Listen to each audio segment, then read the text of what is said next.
Donc nous reprenons la conférence de presse avec Ohad Naharin et sa dernière pièce, qui s'appelle d'ailleurs Last Word, qui ne devait pas s'appeler comme ça, mais qui finalement s'appelle Last Word.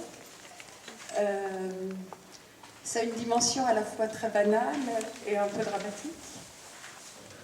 So we're now going to begin our press conference with Ohad Naharin. We're going to be speaking about his latest piece, which is called Last Work, which has both something banal and dramatic at the same time.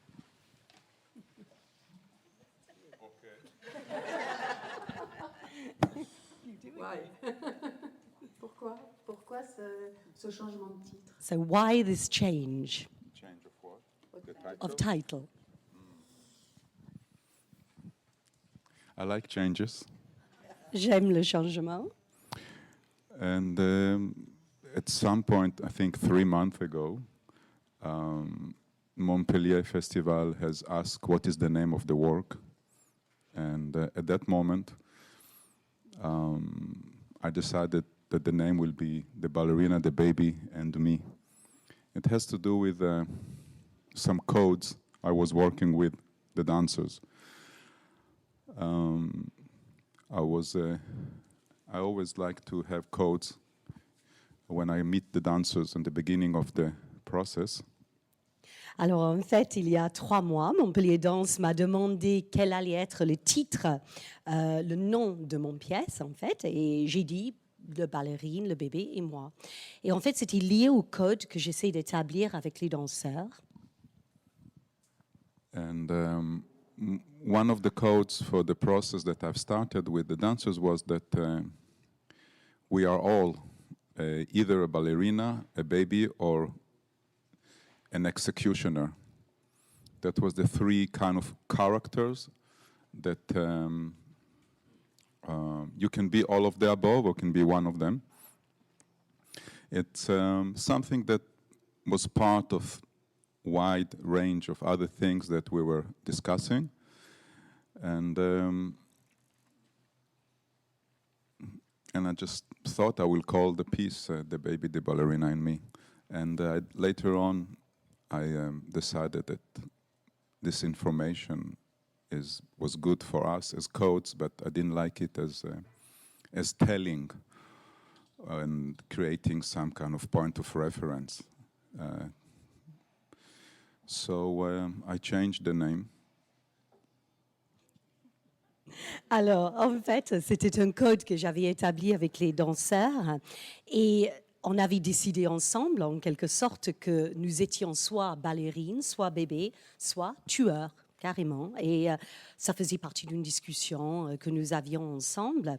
Et on avait décidé que nous allions changer de nom à un moment donné. Donc, on est arrivé à ce nouveau nom.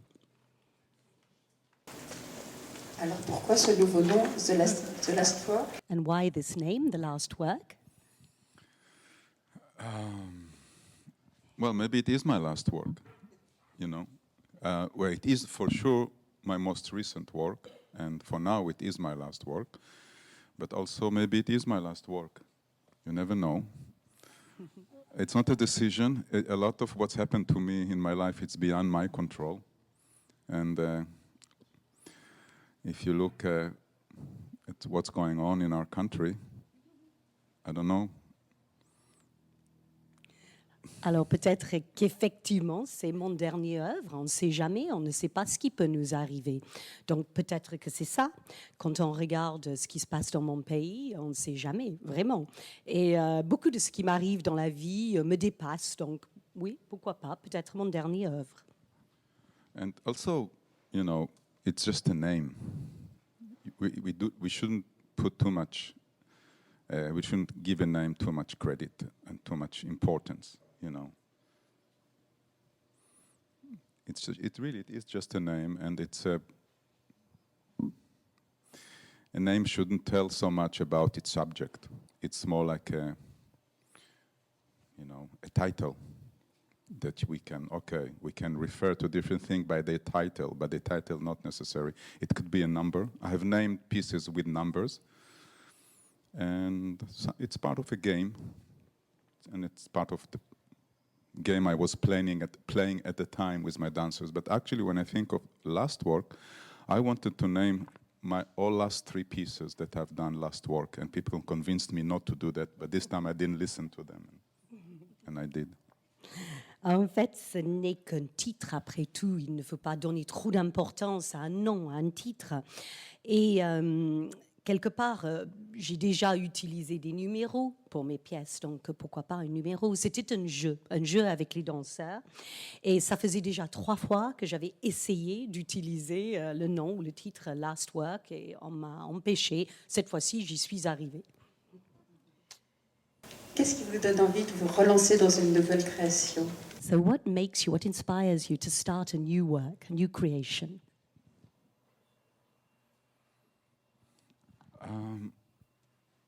It's what I love to do. I love the act of composition, and I love the interaction that I have with dancers in the studio. I love the discovery. I always say that today I think it's only the imagination that can take us to places that don't exist. We basically kind of discover a lot, and there's not much to discover except almost what the imagination can help us to discover. And dancing and interaction with dancers is a lot about the power of imagination. I love to dance, and dancing for me is not performing. Dancing is the act of moving, and I end up dancing a lot when I create.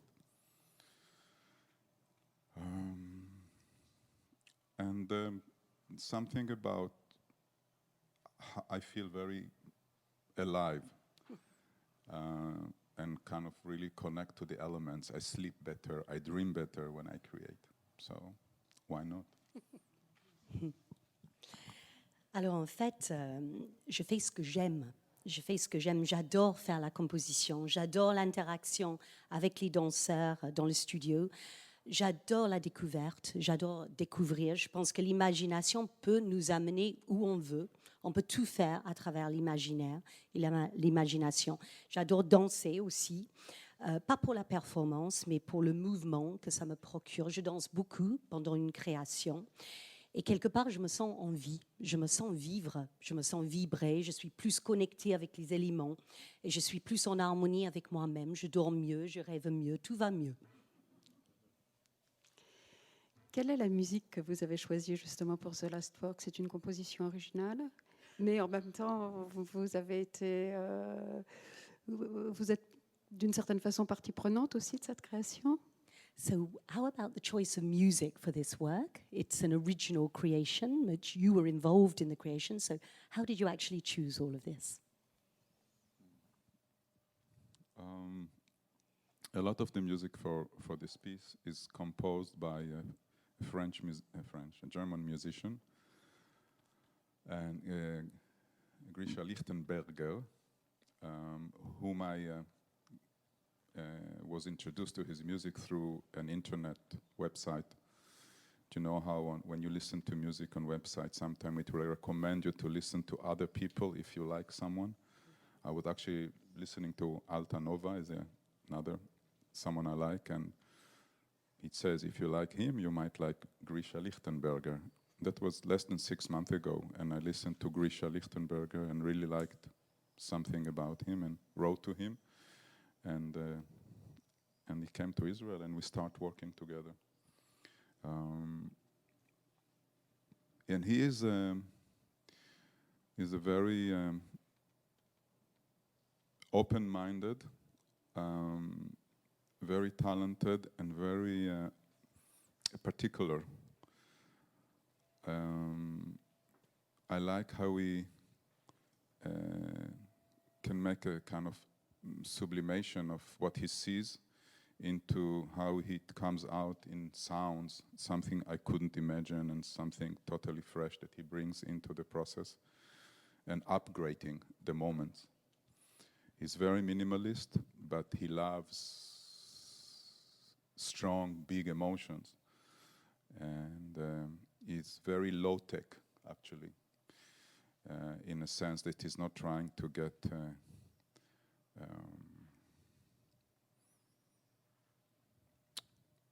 It's not trendy at all, even though it's totally updated. And he loves Shostakovich and Stravinsky, and is still considered an electronic breakthrough kind of musician. And it was a beautiful process. And then, from the beginning, before I even knew if I will use Grisha's music, I wanted to use lullabies. And I was listening to a lot of lullabies in language that I don't understand. So most of them were like Romanian, Turkish, from Africa. And I ended up in the end, there are like 4 lullabies in the piece that are all Romanian. And then there is also a bit of a mix of things that Grisha didn't contribute, that ended up necessary for the universe that we were living in the process. Sorry. It's okay. Alors la musique en fait a été créée, composée par un musicien allemand qui s'appelle Grisha Lichtenberger. Et en fait, Grisha, je l'ai rencontré tout simplement sur Internet. Quand on aime un certain type de musique, l'Internet nous propose d'autres musiques dans le même style. Donc j'étais en train d'écouter Altanova et on m'a proposé Grisha Lichtenberger. J'ai beaucoup aimé, je lui ai écrit, il est venu à Israël me rencontrer, on a commencé à travailler ensemble et c'est quelqu'un de formidable, très ouvert d'esprit, très talentueux, mais très particulier aussi. Et je trouve que ce qu'il sublime, il sublime en fait ce qu'il voit en son. Donc il arrive à créer du son à partir de ce qu'il voit, de ce qu'il visualise. Il apporte beaucoup de fraîcheur, il est aussi bien minimaliste, mais à la fois, il adore les grandes émotions. Il est low-tech, il n'est pas du tout tendance, tout en étant quand même moderne et en travaillant à partir de la musique électro. Il adore Stravinsky, Shostakovich, etc., mais il reste quand même dans son style électronique. Et à la fois, en travaillant avec Grisha, j'écoutais aussi des cantines. J'avais envie d'intégrer des cantines dans ce travail-là. Et des cantines en langue que je ne comprenais pas, des cantines venant de la Roumanie, de la Turquie, de l'Afrique. Et donc, en fait, j'ai intégré 4 cantines venant de la Roumanie, justement, dans ma pièce. Donc, toute une partie de musique aussi qui n'était pas composée directement par Grisha. Donc un mélange de tout ça. Dans chacune de vos pièces, il n'y a en général pas de décor. Par contre, il y a une couleur particulière qui est donnée par l'éclairage. Quelle sera la couleur finalement de cette pièce-là? So in your work, very often there is no decor, but there is often specific kind of light which is brought about by the lighting, a specific color. So what is going to be the dominant color this time?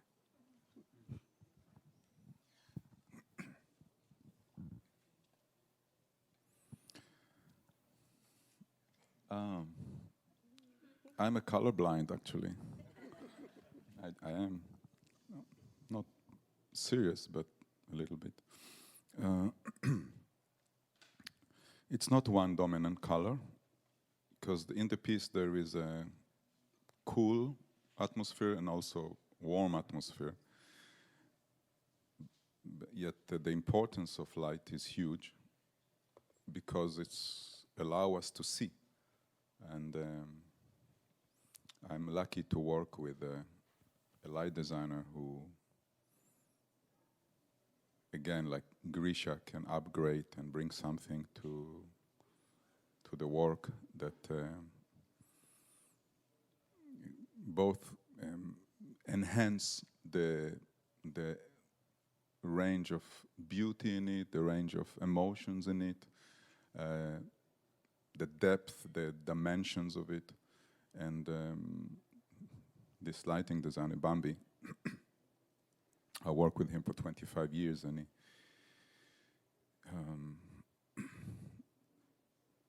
so there is in this piece, there is a use of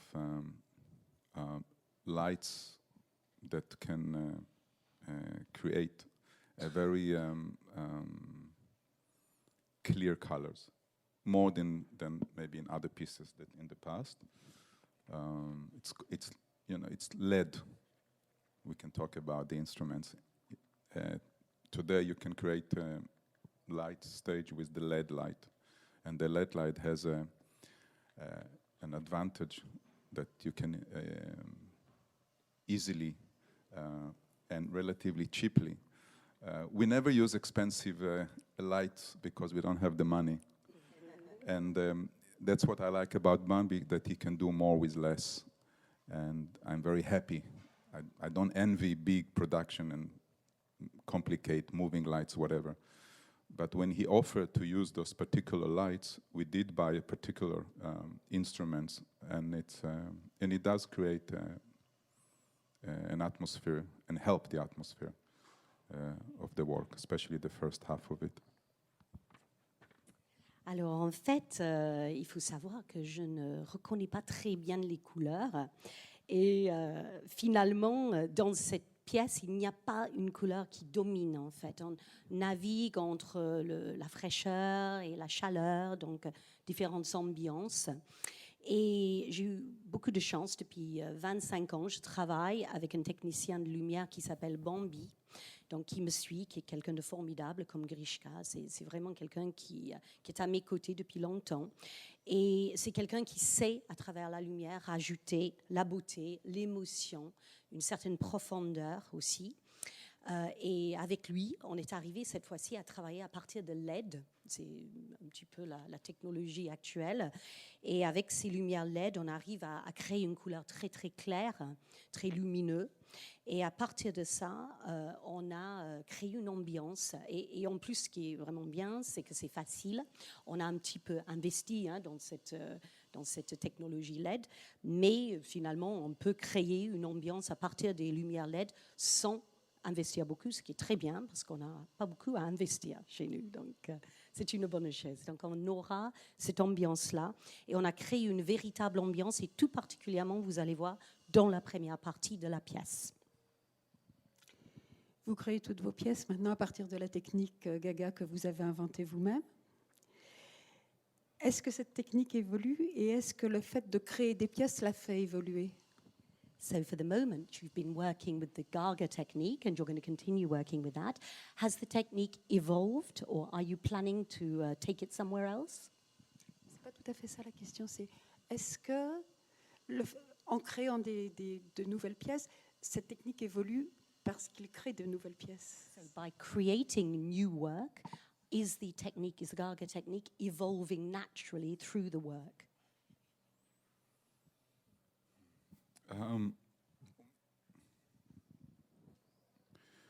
Well, Gaga is a movement language that is constantly evolved.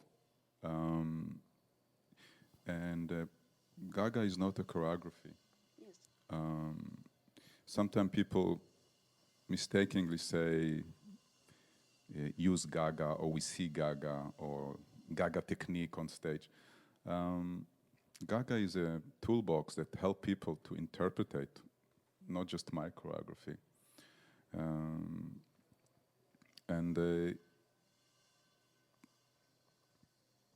When I first started to work with dancers, I was negating. I was telling people what not to do, and I was a lot in conflict with the dancers because I didn't have tools to tell them what to do. It was clear that something is wrong, something needs change, but I didn't know how to help them. And over the years, I really needed a language, and Gaga became that language, in which now it's very clear to me that to choreograph and to help people interpret my choreography is very much the same act. It's not separate. I don't choreograph and then I help people to interpret it. The working with dancers on the interpretation from the first moment we create. It's not like we do the piece and then we clean it and then we tell people, yeah. It's constantly about the interpretation. what turns me on when I watch the choreography is not my choreography, is watching the interpretation. And that's what I like to invest a lot in, and not to separate it from the act of choreographing. And that's why Gaga is a major tool in which dancers can, I always say it, can go beyond their familiar limits on a daily basis, in which dancers can find their ability to make a sublimation of their anxiety and the anger and fear and sensuality into the clarity of form. It's where dancers can find the virtue of small gestures and lightness, when dancers can find the flow of energy and the use of their weight and gravity and collapse into virtuosity and speed. So all the things are there all the time from the beginning, and they really reflect and affect the choices, both of movement and structure and organization. Alors, il est clair pour moi que chorégraphier et l'acte de chorégraphier n'est pas, en fait, ne va pas main dans la main avec le reste, en fait. On est vraiment, en fait, le Gaga, la technique Gaga m'a aidé à montrer, à expliquer à mes danseurs comment interpréter. J'avais, en démarrant, en fait, avec les danseurs, un peu de mal à expliquer ce que je voulais. J'étais un peu presque dans le négatif très souvent, en train de corriger en permanence.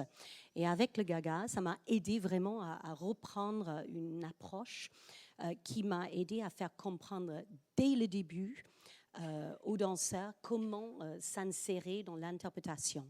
Et ça m'a été d'une énorme utilité. Donc c'était pour moi presque une boîte à outils pour aider les danseurs à suivre, à se mettre sur le même chemin que moi.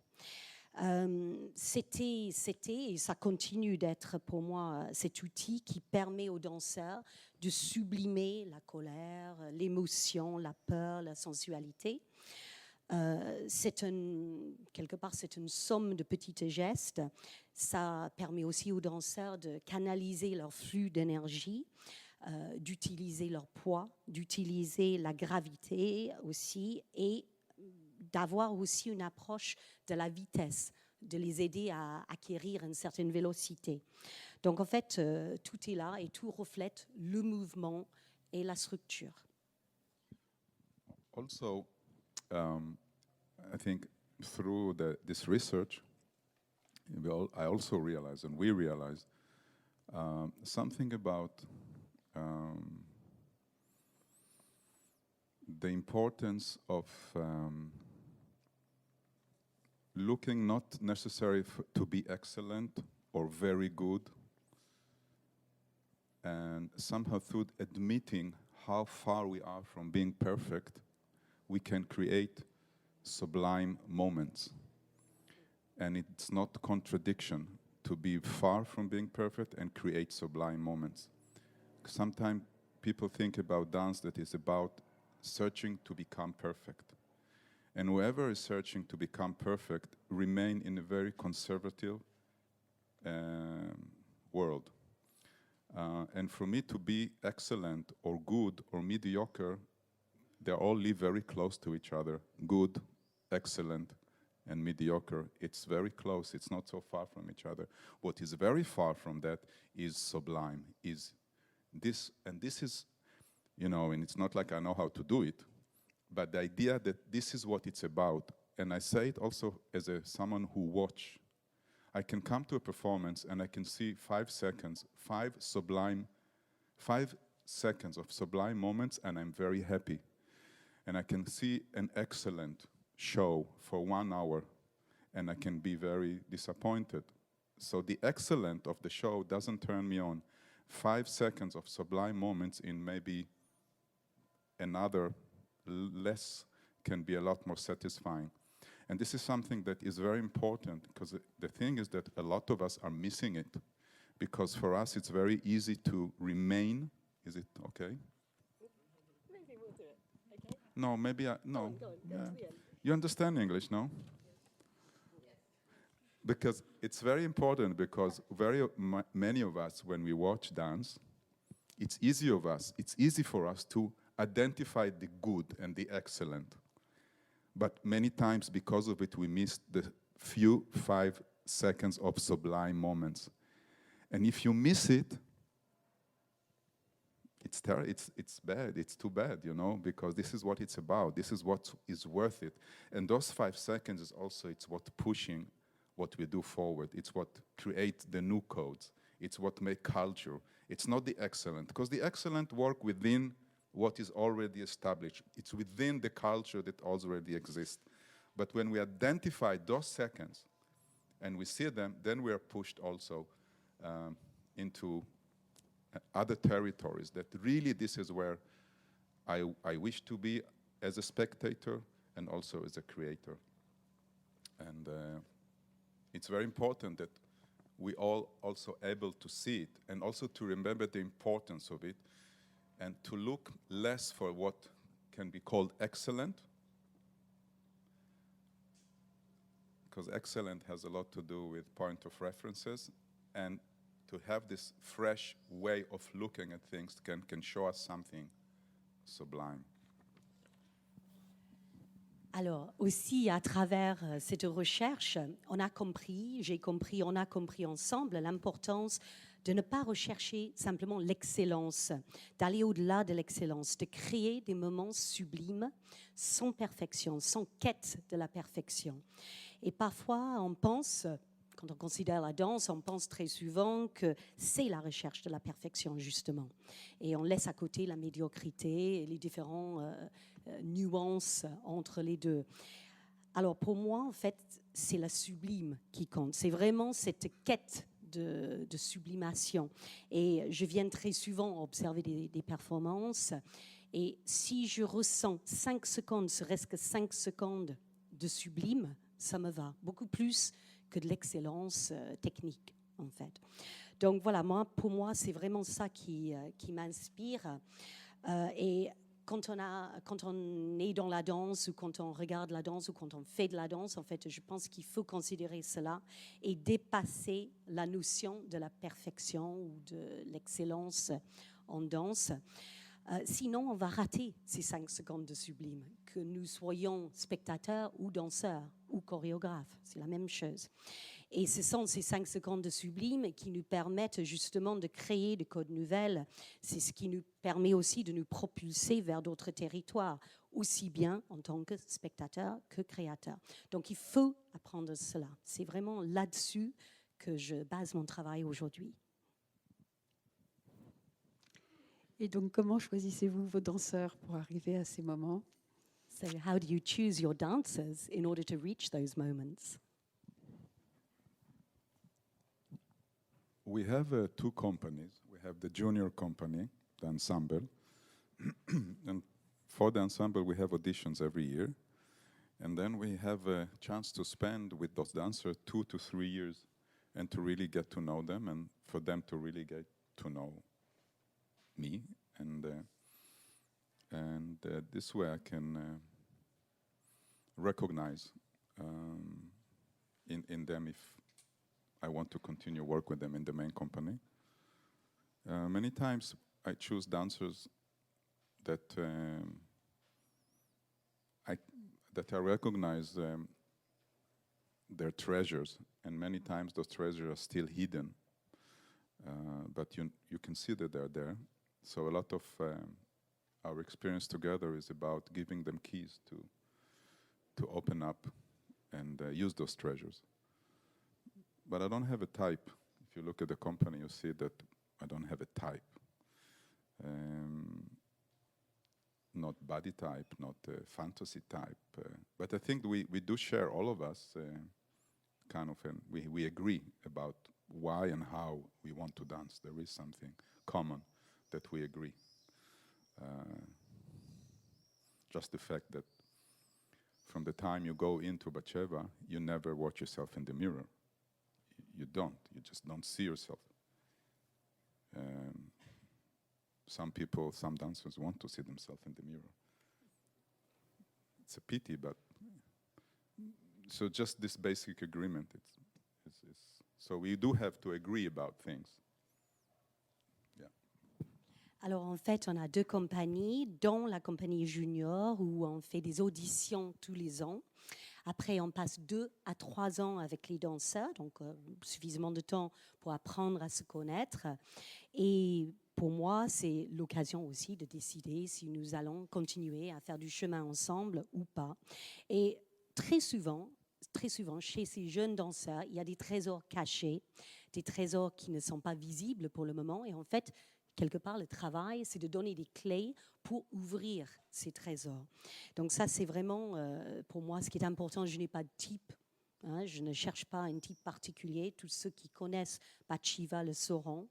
Et il faut savoir, par contre, qu'à Bat Shiva, on ne se regarde jamais dans la glace, ce qui déplaît au début à certains danseurs, mais on se met d'accord entre nous et nous ne nous regardons pas dans la glace.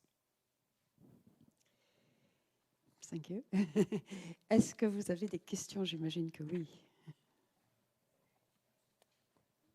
Are there any questions?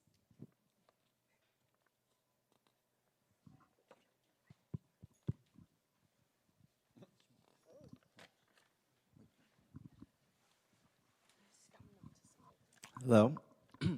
So, in your recent question, you asked, you spoke about treasures, and you see treasures in dancers, and how can you give the keys to them to sort of unlock these treasures and use them in while moving. Were there some moments that treasures were unlocked for you, and how did that help you see in a new way, and what might have that been? Alors en fait, on a parlé des trésors cachés chez les jeunes danseurs et comment trouver les clés pour ouvrir, pour débloquer ces trésors. Est-ce que vous avez vécu ceci? Est-ce que vous aviez peut-être des trésors cachés et comment vous avez fait pour ouvrir tout ça et retrouver ces trésors? You're a dancer.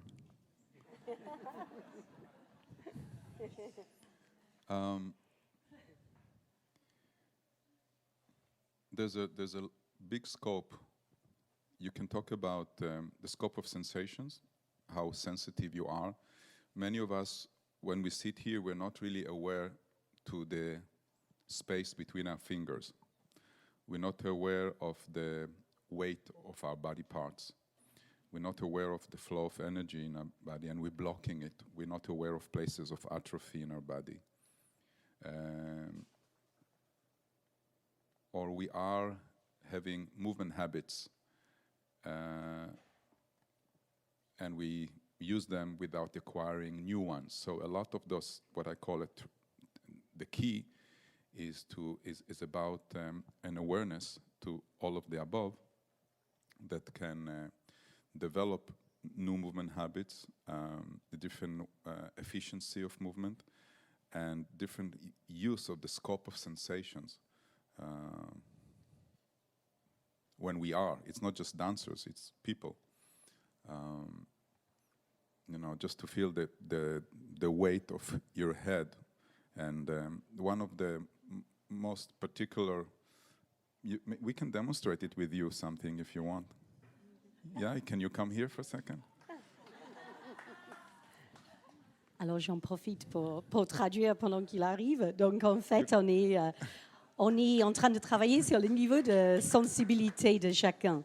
Et souvent, on n'est pas conscient, on n'est en fait pas conscient de l'espace entre nos doigts, du flux d'énergie. On a tendance à bloquer notre énergie, des atrophies dans notre corps, on a des habitudes en termes de mouvement.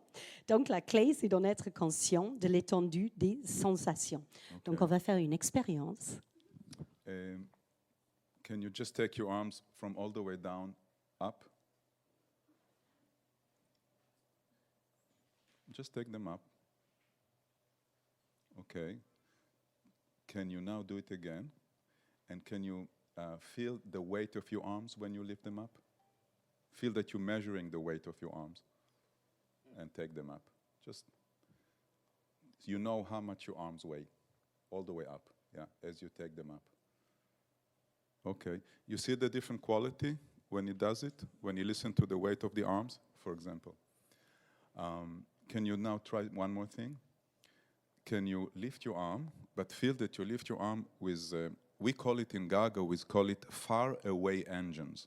We lift the arms with the engines that are maybe in my lower back or even between, in my groin area. Try to lift your arms from very far in your body while you're listening to the weight of your arms, but also feel that your engines that lift your arms are very far.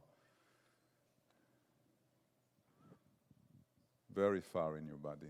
Yeah, good. Now, can you allow your shoulder blades to come up too freely? Right, okay, good, thank you. But now, don't leave the floor.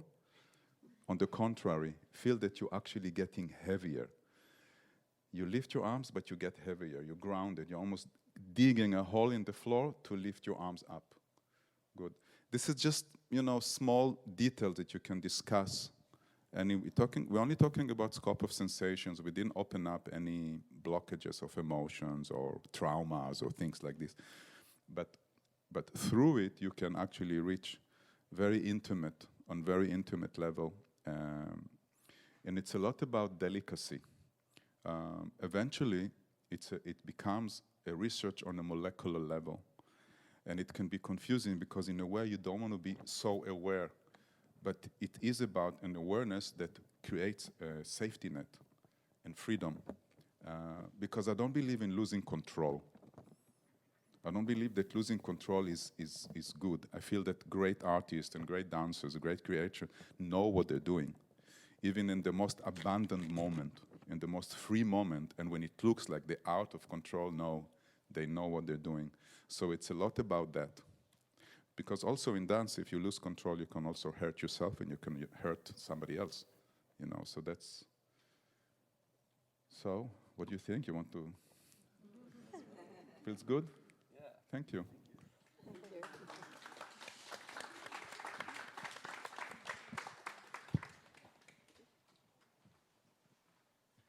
La traduction peut-être.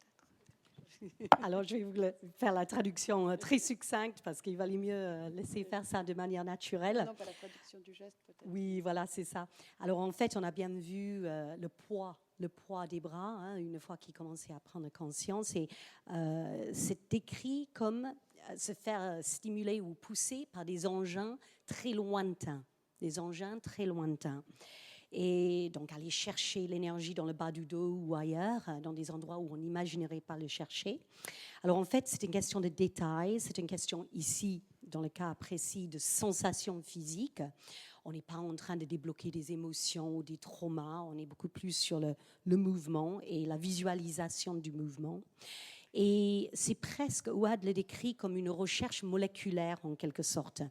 C'est être conscient, être en pleine conscience, mais avec un filet de sécurité, en toute liberté, mais sans perdre la contrôle. C'est très important pour lui d'éviter cette perte de contrôle, ne pas se laisser aller à une perte de contrôle, parce que ça peut être dangereux quand on est un danseur, tout simplement, pour soi-même ou même pour les autres autour. Donc c'est vraiment cette idée d'être conscient, mais sans perdre la contrôle. D'autres questions? Any other questions?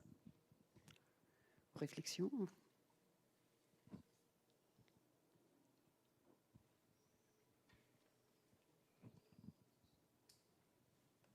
Juste un commentaire.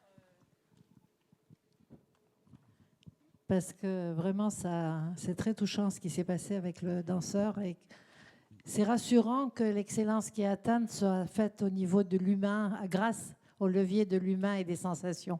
C'est très rassurant. Just a quick comment. It was very touching what just happened there with the dancer. And I find it extremely reassuring that what is happening here is all based on the human. The human is at the heart of the process. That's a very reassuring aspect.